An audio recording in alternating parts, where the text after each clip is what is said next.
ভারতীয় ক্রীড়াঙ্গনে তার মধ্যে খেলা গড়িয়ে চলছে। টোলগে সেন্টার, সেই বলকে ফিরিয়ে দেওয়া ফাতাইয়ের ব্যাক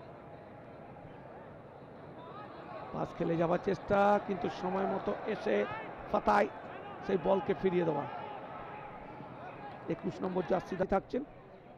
ইস্টবেঙ্গল বরাবরই বিদেশি দলের বিরুদ্ধে ভালো খেলে।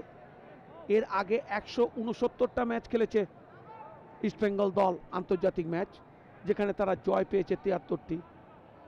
সঞ্জু প্রধান, বিপজ্জনক আক্রমণ, কিন্তু ওখানে কোনো খেলোয়াড় নেই ইস্টবেঙ্গলে, যার ফলে আক্রমণে তেমন পর্যন্ত খেলায় কোনো গোল হয়নি।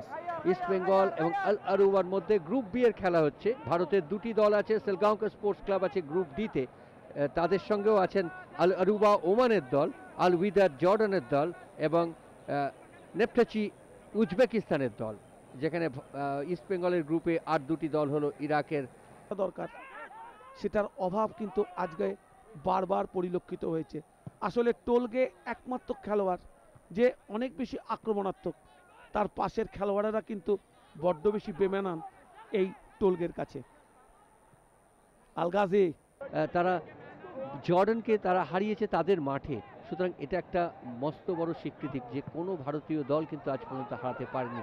সেই ইস্টবেঙ্গল এবারের এফসি কাপে কীরকম খেলে দেখার জন্য ক্রীড়ামন্ত্রীরা তাকিয়ে আছেন, কিন্তু এখনো পর্যন্ত যা খেলা হয়েছে বলার